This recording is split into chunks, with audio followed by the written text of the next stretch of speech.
Свадьба! Жених приезжает в дом невесты. А теперь жених поднимается к невесте по лестнице и на каждой ступеньке должен сказать комплимент своей невесте. Итак... милая, любимая, красавица, солнышко...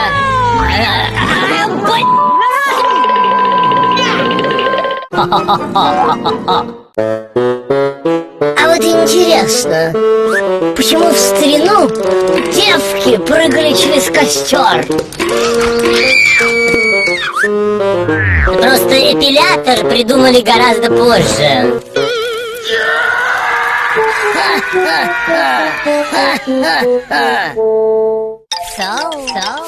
Ты пилявый.